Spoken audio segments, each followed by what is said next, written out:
Hey, good afternoon. Look like some folks are still piling in, so I'm gonna give it just one more minute.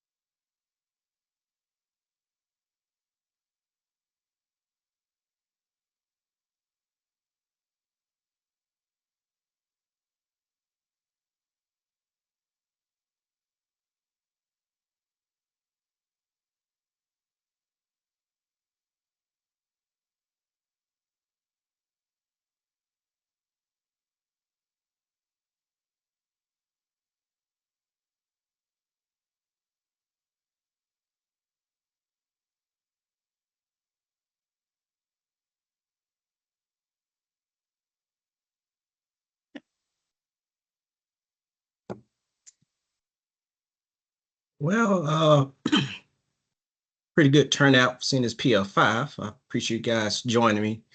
Um, Morgan, if you could do me a favor, um, as folks pile in, could you let them in for me? Yep, Uh, can. okay, yeah, I see some more coming in. Okay, but I get the show started. Yeah. But good afternoon. I'm TJ Boyer with RD&A and with this team. Welcome to the July 18th GAE call. Um, Without further ado, I know folks are piling in, but we're going to shake things up different for now with these calls here. Um, as you know, I sent out the like a kind of like an updated invite, not like a new invite, but updated invite. We're going monthly with these calls now. So we're going to try to incorporate more time for next gen and some of the demos and topics that they have to share. So without further ado, um, let's start with for the agenda emerging issues. So is there anything for the greater good for us with this and the folks here? Are there any issues um, that you guys are aware of, or anything um, with this application, or just anything you want to share? Just open the floor to everyone.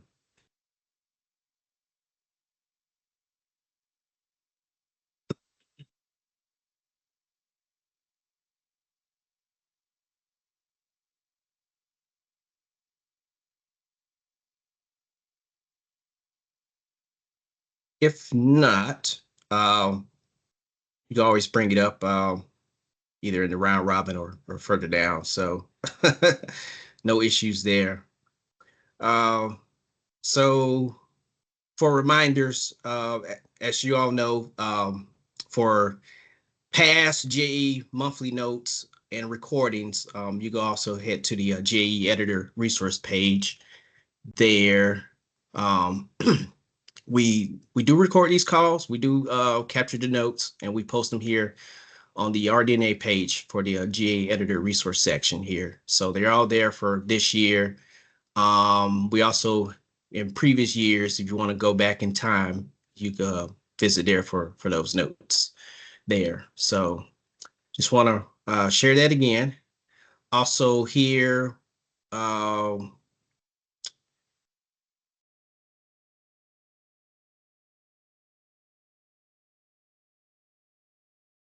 well, to get to with this homepage. Um, Also the what's new section here on the left side of what this homepage.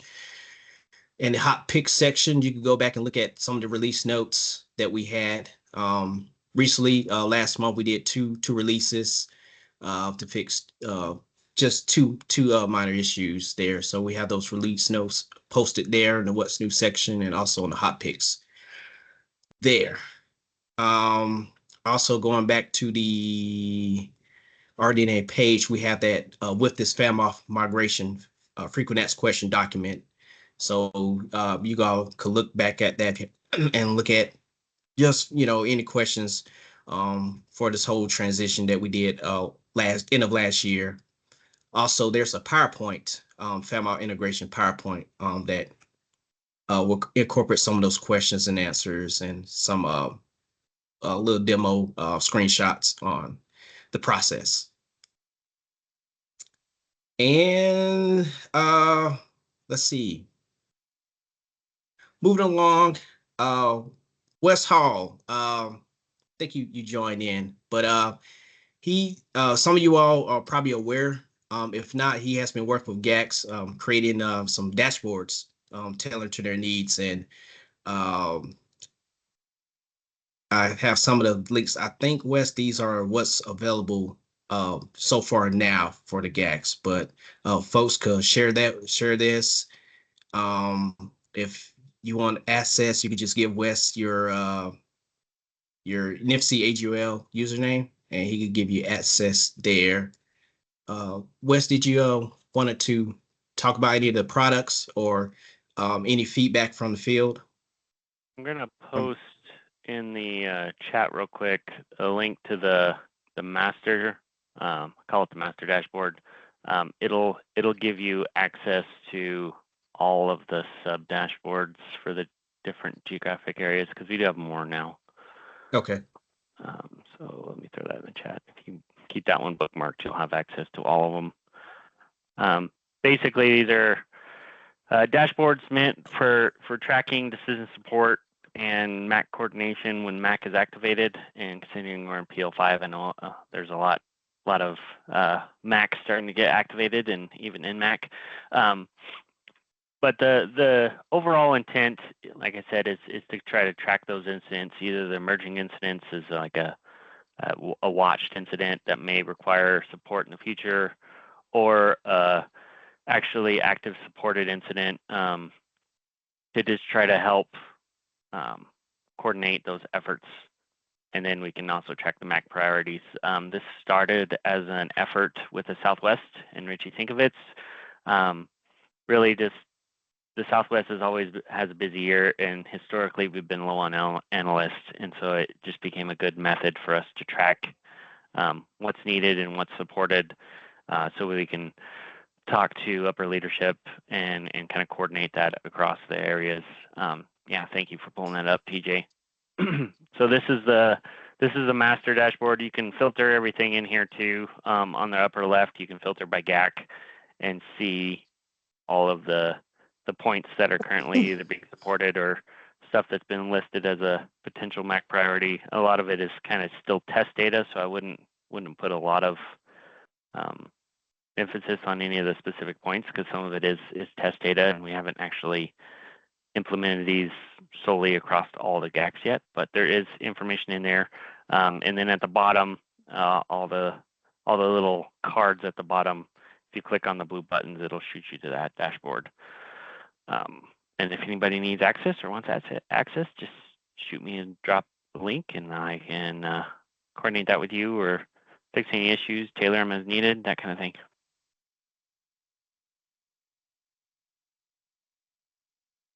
Sweet. Jeremy, Thanks, I'll get you access right now. Awesome.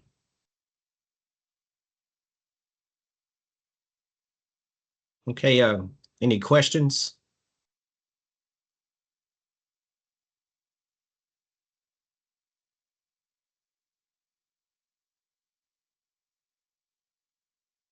Okay.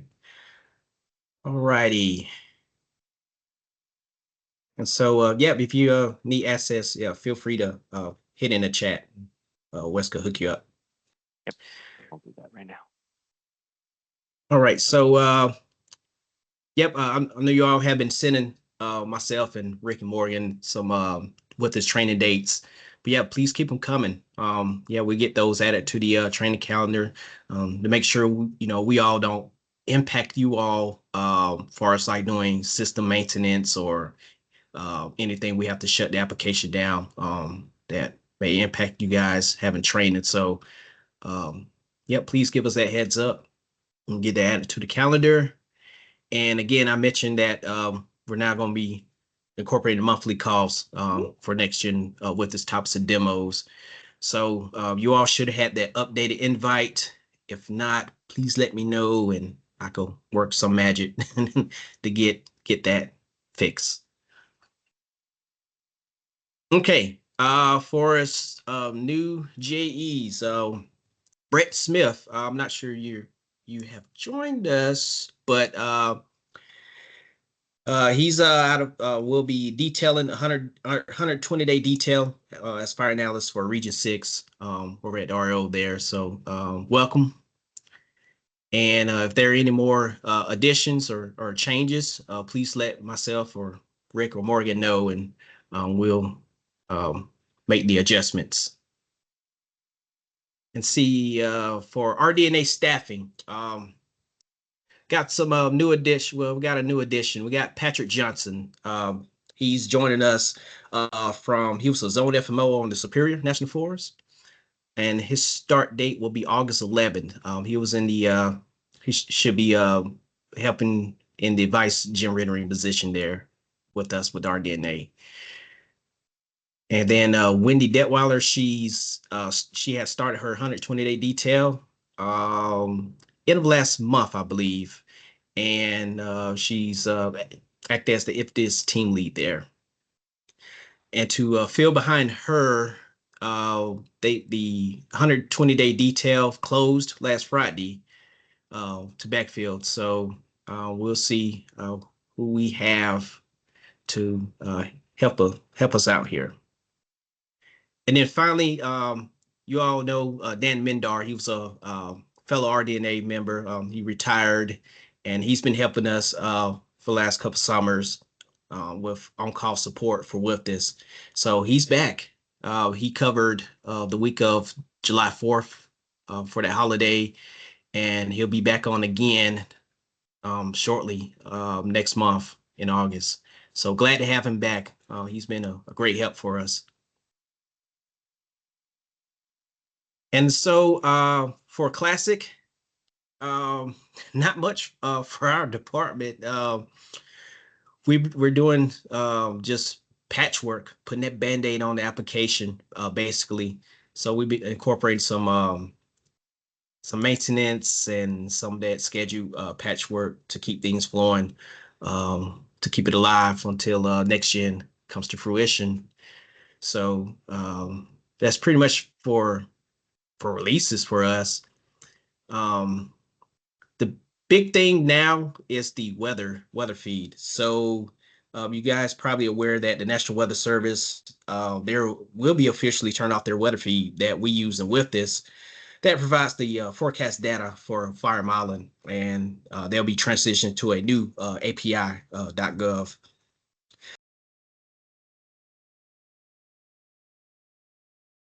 With NWS, but they're working to include all the elements that we use and with this, such as like temperature, wind speed, those things that nature. So we're working with those folks, and hopefully we'll get a date and won't be surprised with this transition there. So some new changes there, and then no updates for FAMOF. I think it was back in May that they had a fix for that EOF access issues with DUI users, and they had some security vulnerabilities with that fix, so they pulled out of that last release back in May. So no further updates or further release on to address that. So still that workaround presently is for those users to use login.gov to get in with this, and also it affects IFTDIS as well. So for those applications, just go through login.gov. And again, it just really impact those users, those DUI users who went from, let's say, Park Service to Fish and Wildlife Service. That ordeal. Somehow I was reading their old emails on their PIV card in FAMOF. But anywho, login.gov is the temporary workaround for this. And then finally, for the Verizon issue, think you guys heard about this, but with this notification issues came back again.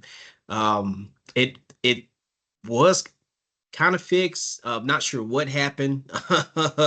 Devs were investigating this, but somehow we had started getting those text alerts, from Flameat or feedbacks and stuff of that nature on our Verizon phones. But just recently, it just stopped again. So we're continuing to have that problem, and like, yeah, if you put in, for example, a feedback, yes, we'll get the emails, and AT&T users, they'll get the text alerts and whatnot. But for Verizon phones, we won't get a text message for maybe 3 hours, 4 hours, sometimes the next day, like 12 hours, we'll get like a text alert, and it's like inconsistent. So if we responded to that feedback that you sent on the Verizon phone, it will be that response from us saying, hey, the issue's fixed, or we're aware of this issue. And then the following text message will be the initial feedback that you sent saying, oh, we're having this issue with our runs and with this or whatever. So um, weird. We're issue on Verizon. So um, we looked into this, and it's nothing on with this end. So it's something with Verizon that uh, they got, I guess, blocked or delayed or something going on. But just have patience with us for us Verizon users. Okay, data updates. So that version 84 for FU strategic objectives uploads, that was completed end of June, so a couple weeks ago. So they're uploaded in production training for that data updates. So there's one more remaining. And that's version 85, and that's due to HC Leads September 5th. So that'll be the last upload for Classic with this, and it'll be the transition into the spatial fire planning and for with next gen. And then this was not in the notes I released. I just had a aha moment, but I just want to remind folks that it was in the June correspondence that we sent out this email link here. But just want to remind folks that the data team has a support email, and I could throw that in the chat as well. But yeah, any data issues with this, um, yeah, please send them a note, and they can help address that. And then Irwin, we had an Irwin meeting today. So Irwin version 10, the draft is still there. You can access that in the link here and review. Right now, they're just maintaining Irwin services. So they're doing patchworks, their monthly patchwork, and any kind of system maintenance there. And before we get to next gen, I could slide over to IFTDIS. Not sure we got any members from IFTDIS that joined, but they're still maintaining their application. They're not doing any kind of new releases or new updates. So they're just maintaining and putting in some patchwork there for the application. They did update their reference layers.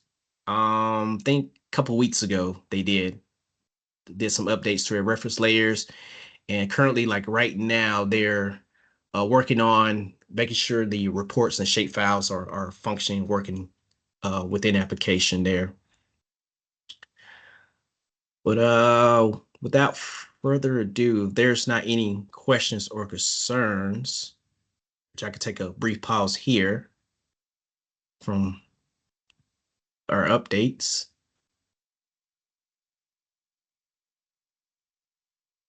Okay, if not, I could turn the floor over to next gen. Wes, are you quarterbacking? I'm going to give it a whirl, but I got backup. So when I misspeak, they can clarify. You bet. Everybody. So I got challenged with giving the first demo for with this next gen. We're going to start these demos off with kind of a overview of the process to getting access. I will say everybody on the GAE list should already have access. Thank you to Sarah Sinowick. She was able to get everybody moved over manually into the system. So if you're a GAE, you should already have access to our UAT environment in WFDS NextGen. I'm going to show my screen. Let me know when you guys can see it. Yep, we got it. Okay, perfect. Okay, so of course everything starts with FAMOS. And I'm going to log into FAMOS here.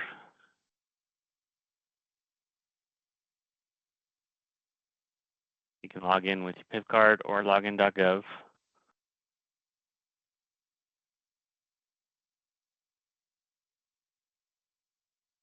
It doesn't take a long time.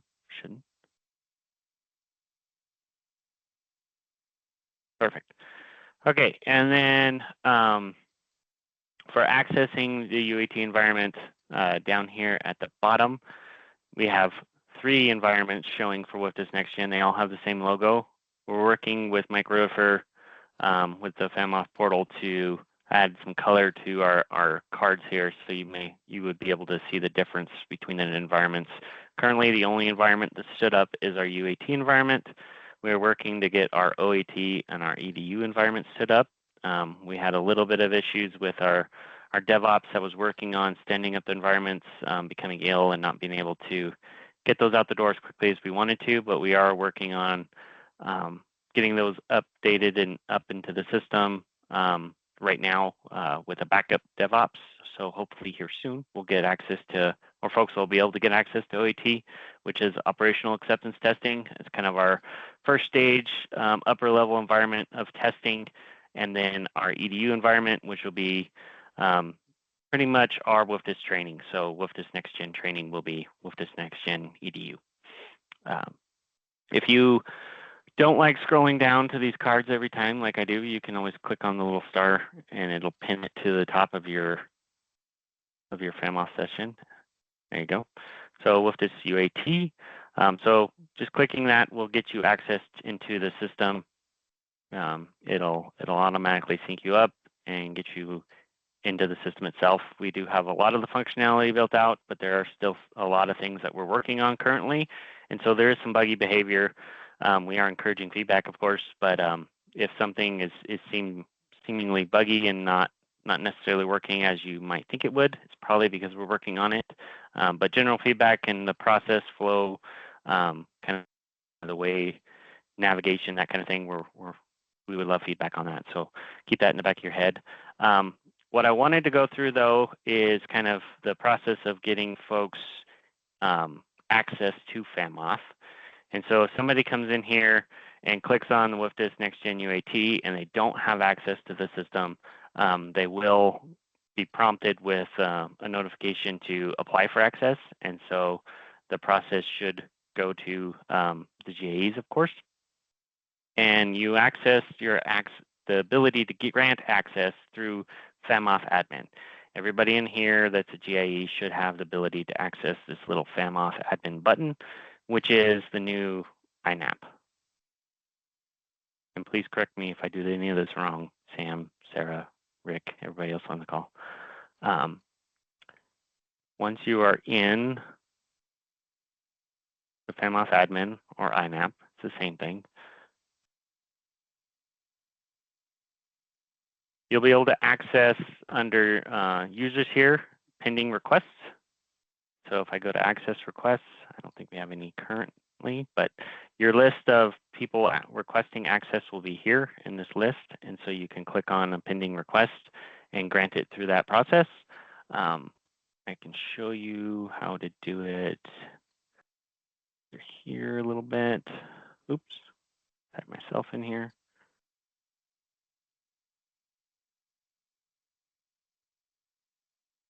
Can't type today. Can't even find myself. Let's try Sam. My two Amados. Definitely find Sam. All right. Come on. So if I go to edit his profile,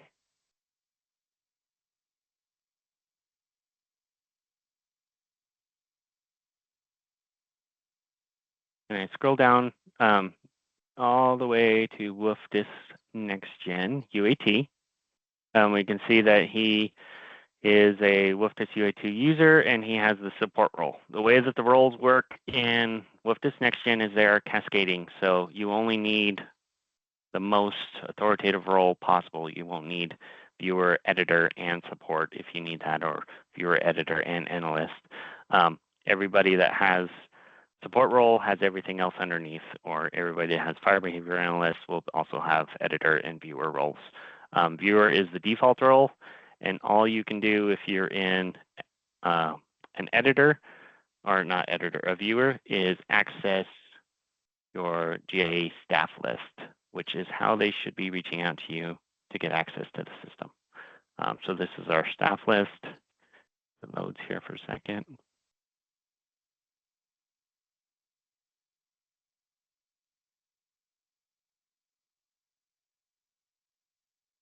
Usually doesn't take this long, but I have a big thunderstorm rolling through town right now, so that's probably why. So you can come in here and look at the staff report, and they can request access for the geographic area this way. To set up your geographic area, if you haven't been in here yet, so that people can find you, is you go to your profile and come down here and you can set up your agency. So I can set up Forest Service. My geographic area is Southwest. And my unit, if I wanted to set up a unit, I can do that too. And you have to put in a phone number.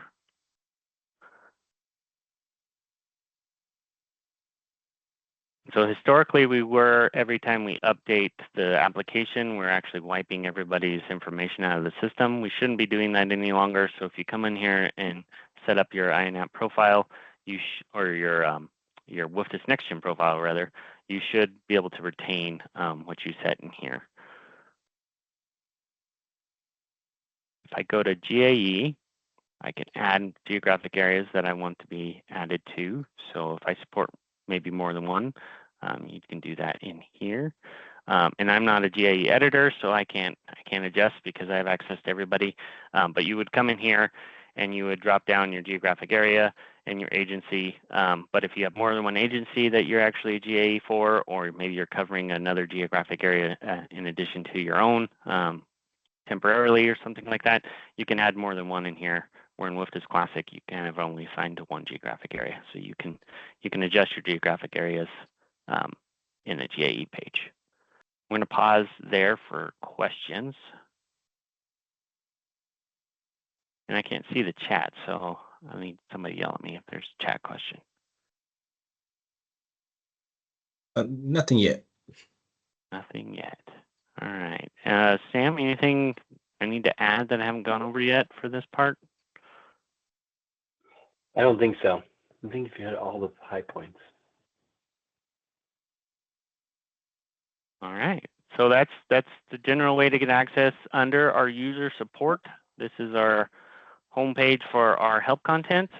So if you come here, you can hit all the information I just talked about in accessing, getting your account and your password set up. I'll go to home. We're putting stuff in here almost daily, so you can come in here and read about all the new features, everything that we're doing, or what's new. I don't know that this is populated, but we'll have a what's new. It's kind of like the hot picks list from Woofdis Classic, that sort of thing.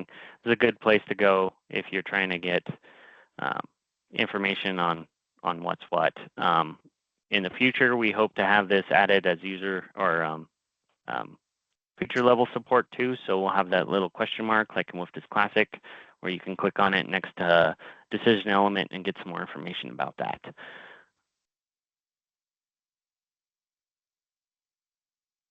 All right, and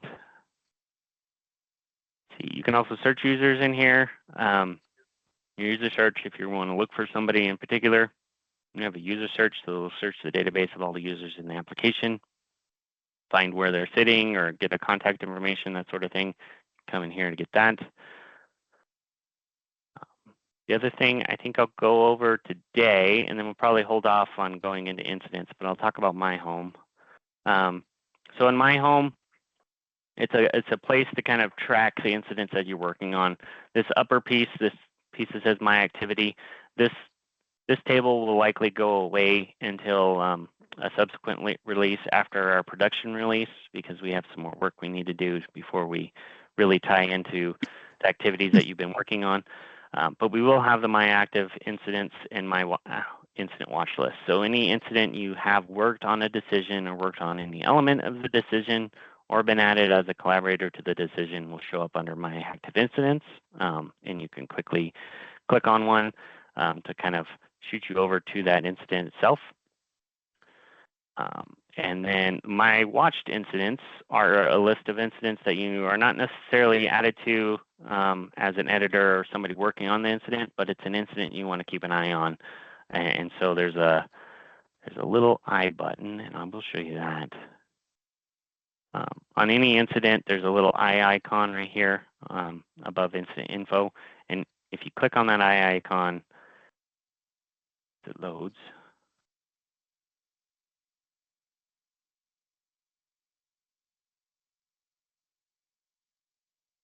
I gotta let the map load. There it goes. So once the I icon is blue, then back in your My Home screen, you'll see that incident show up in your watch list. And your watch list won't go away. Any incident in your watch list will remain there until you go in and turn it off. So that list will continue even if the incident is deemed out. I'm going to pause again for questions, and then I'll probably kick it back to you, TJ, and then we'll save the rest for next time. Wes, this is Carrie. Harry. Hey, dude. On the watch list, I mean, I've got favorites and with this going back to 2009. You know, every year I set up a list and I put my incidents that I work on in that list for that year. And the watch list, is that sorted? Can you sort it by date, you know, so you can capture all this stuff going back 3, 4, 5 years? Yes, you can sort it by any of the fields listed here. We don't have a out date in here yet, but it's definitely something we could add. But you can sort the lists if you have multiple of them or many of them. And you can always turn them off if you're not interested in watching that fire anymore as well. But yeah, this list will be sortable. All of our tables, for the most part, are sortable just by clicking up and down there. So it could become a very long list. It could, indeed. Thanks. Mm-hmm. Hey Wes, it's Richie. Richie. Question for you. So are we at a point where like it's time to start like encouraging the masses to get into this, or we just are you trying to encourage like more than GAEs to get into the UAT environment and start looking around, like processing like masses to get in and start working on this, or trying to keep it more towards like GAEs at this point? So anybody that has requested access into the UAT application, we have granted them the ability to get into this system. We haven't really limited. We haven't really pushed for, necessarily an increased use of users. But if anybody wants to start getting up to speed on the process and learning, there's two pieces to that. Yes, we will grant them access, but also if they really want to learn, we're always happy to jump on and do a demo of kind of the process and what it looks like to get through a decision. Granted that not all the pieces are active, so we can't get you all the way to the decision approval yet, but we're getting a lot closer. All right. Yeah, I'm just trying to gauge from the RD&A perspective when it's a good time to kind of start being more deliberate about, getting larger groups into this. Sounds like you're okay with it now. Definitely okay with people starting to get in. Once we get our OAT, our EDU environment stood up, Richie, then it would definitely be probably the best time to start getting people trained up as much as possible. And you'll see more communication from us for kind of helping facilitate that. But our goal is to get as much training out the door as we can this fall and this winter before next spring as we can. We're still hoping to go live next spring. Okay. And I forget, did you give a timeline for EDU and OAT? I did not give a finite timeline. Sam, do you have a better pulse on time? I know we were planning to have it out already, but it should Yeah. theoretically soon. I think they're going to be validating OAT by the end of this week, and then depending how those tests come back, and if everything looks good, we'll clone to EDU. So it'll be sometime in the next couple weeks, I would anticipate. All right, sounds good. Yeah, I guess a little bit of patience with before going to the masses makes sense. Thanks, Wes. Yeah, no worries, Richie. Any other questions on what I went over today?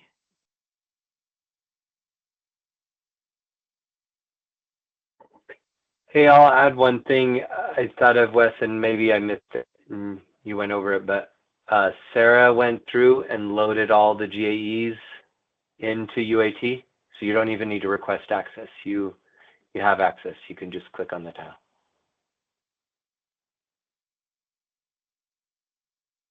And Missy, to answer your question in chat, I believe we have a national option for geographic areas, so you should be able to just choose that and not have to add all the geographic areas.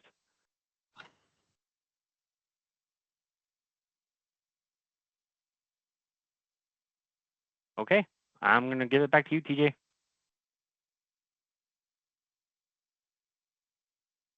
Hey, thank you. We got a storm going on, so if you lose me, that's what's happening. Let's see if I can get my screen back here. Okay. All right. Yeah. Want to circle back. I know we had some folks that was joining in, but just want to make sure um, if there were any emergent issues that came about or anything that came to mind while we had the call. Um, I can open that floor again before we get into the round robin for a few seconds.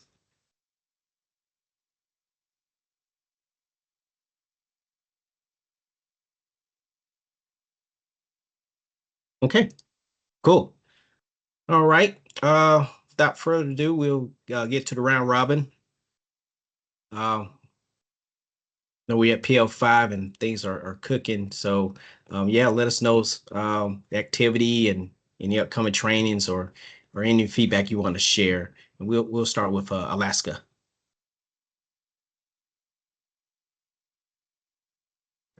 Hey, this is Eric.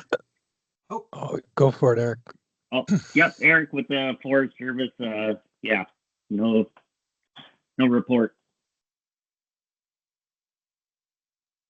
Yeah, so Hey, this is Casey. Tom. Just maybe Casey's going to say the same thing, but we have a decision support center review scheduled for 1 o'clock on Wednesday, and I think that Casey Baseflug is going to invite most of the folks that were involved. But if somebody was missed, then you could contact Casey Baseflug or one of the other Alaska GAEs, and we'll get you added.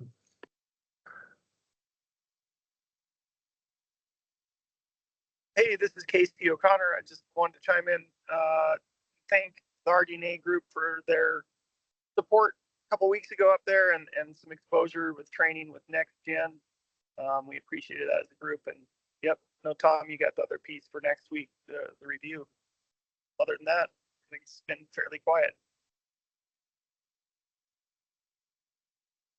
Cool. Anyone else for Alaska?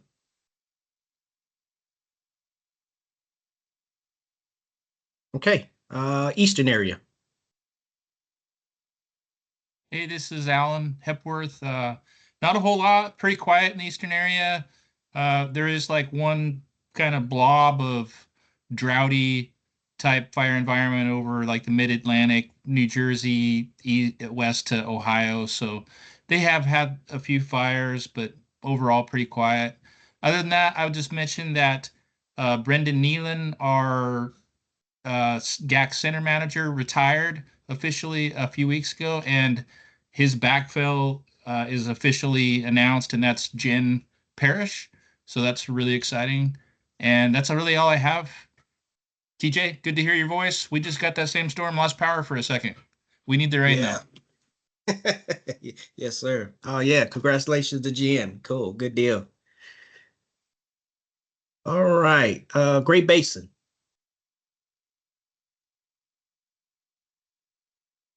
Yeah, this is Jeremy with BLM, BLM Idaho.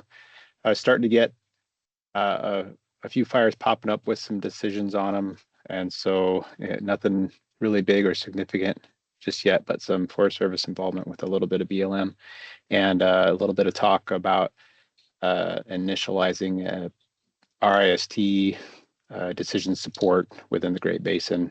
I don't know if that's for sure thing yet, but that's what we're talking about. So that's all I got from BLM Idaho.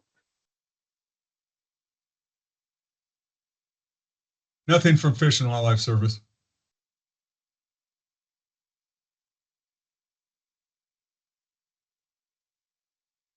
Hi, this is Tanya Opperman, Forest Service Region 4.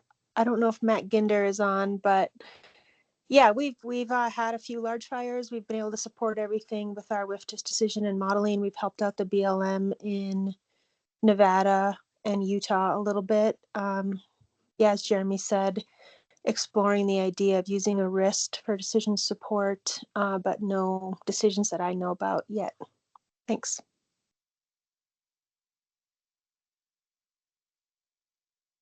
All right, thank you. If there's no one else for Great Basin, we'll go to North Ops.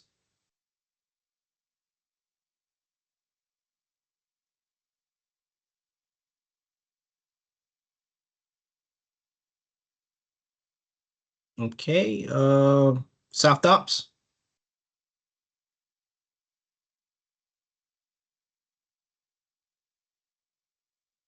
All right, Northern Rockies. Hey, update for South Ops. Oh, sorry. Yeah. Hey, go ahead. Hey, this is Eamon. Yeah, just on Sequoia National Park, we have a small fire, the Sentinel, that we likely will be doing a decision on and some initial analysis for that. End of report. Sweet. And I think Rick will respond to your feedback. So I see that. Thank you, Rick. Sweet. Okay, Northern Rockies. Good afternoon. For the Forest Service side, we are doing our decision support through the RIST group, and that's been going good so far. And had a increase in fire activity over the last week and a half, roughly. Things are really starting to pick up. Several large fires across the geographic area, and expecting thunderstorms through today across most of the geographic area. So likely we'll pick up some more. And no trainings planned at the moment. And that's end of report for the Forest Service. Again, Fish and Wildlife Service, nothing to report.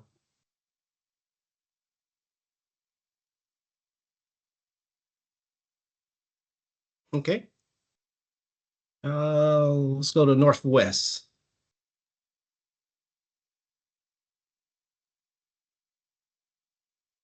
Got me okay? Yep, loud and clear. All right, thanks. Sorry, spotty Wi-Fi.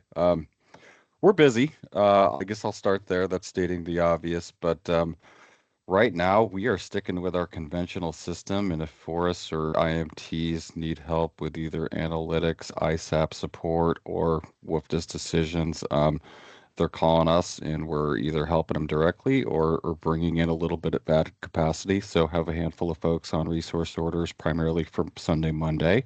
Thank you for you GAs that provided some good folks. I think right now where we're in a pretty good position in terms of remote support. But if there are folks out there that are willing to travel to an incident as either a qualified SELPL or an LTAN, I think there's going to be opportunities here moving forward. We picked up a number of fires in the last, I would say, 48 to 72 hours that are going to be with us for the remainder of the summer. So plenty of opportunity. I think I've had a number of folks reach out as trainees too, so we'll be able to plug them in, get some good experience. I think only thing I would mention on this call in terms of RIST and how that workflow is working, if there are analyst needs or requests that come in through that system, feel free to just redirect those back to me. I know Jonathan, I don't see Aaron on today. I know we had one last week, and I think we got that system worked out now. But yeah, just a slightly new mechanism for analyst needs to be routed through the system, and I just want to make sure that we're getting those. So just daylighting that on this call. I think that's it, unless there's questions for me.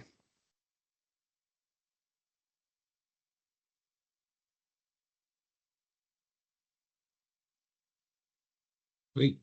Thanks. Anyone else for Northwest?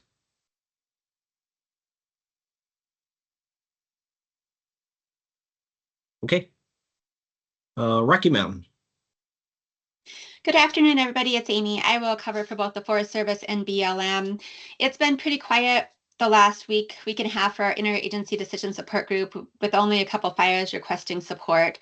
We have been having fires scattered across the region on a regular basis, but we've been keeping them small, so no CIM fires currently.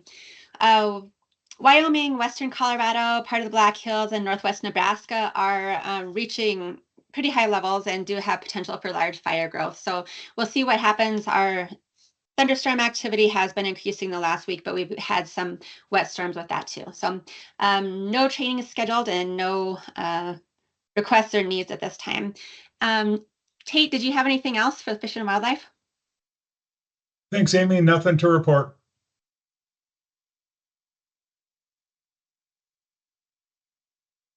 Okay. No one else for Rocky Mountain. We could go to Southwest. Hey everybody, Richie Sinkovitz with the Forest Service. Yeah, about 2 weeks ago, we went from PL3 to PL2. We did suspend our decision support center at that time, did an after action review, really productive season with the decision support center in the Southwest. We have ticked back up into PL3 last weekend. We had, I think, 3 CIMTs go out to various fires, kind of more across the southern tier of the geographic area. Those fires aren't growing very much. We've been getting moisture pretty consistently earlier in the week in Arizona, and now it's starting to move a little bit more towards New Mexico side. One of our areas of persistent activity that doesn't seem to want to go away is a pretty large crop of fine fuels from the Tonto Basin near Phoenix out towards San Carlos San Carlos Reservation. And those fires have just continued to persist out there, even though we've been getting moisture in the higher elevations. But overall, kind of on a bit of a downward trend again from a little bit of a move back up into PL3. But it seems like we're leveling off and maybe heading back down. I am starting to send analysts towards folks like Ian, so we haven't had a ton of needs or activity in the geographic area. And a report from me for the Southwest. This is Val for BIA Southwest. Pretty much just supporting the BIA units, those that are going to extended attack, or I know over on Arizona side, the ones that order some CIMs with some WFDUS publications, if not the system as a reviewer. But other than that, starting to get a bit slow. And a report for BIA Southwest.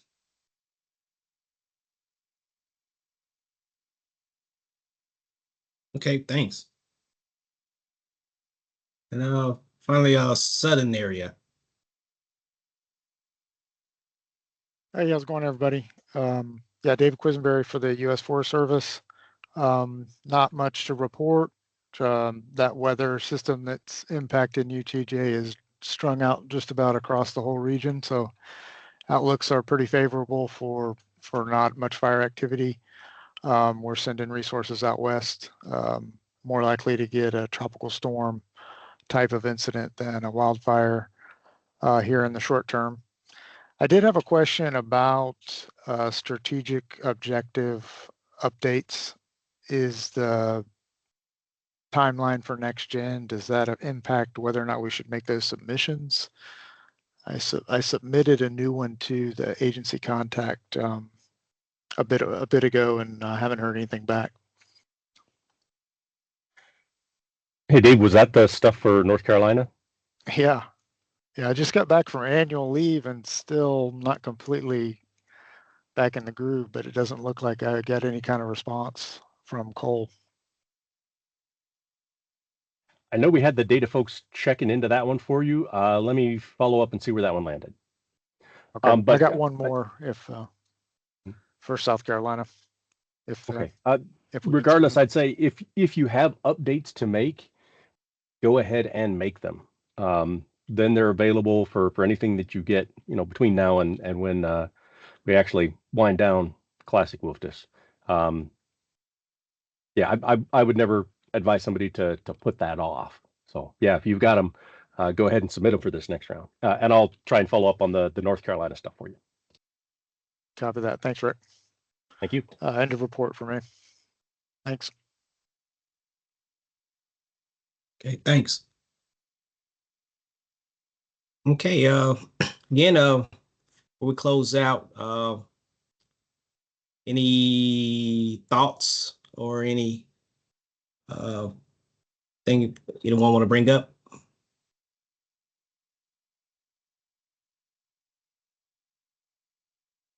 Okay.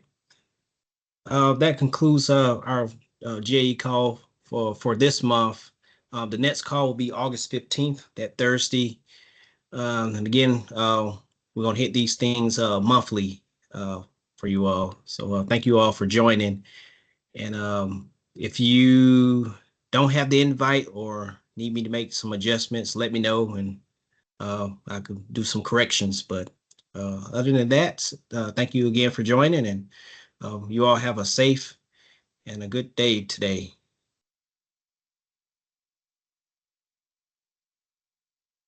Thanks.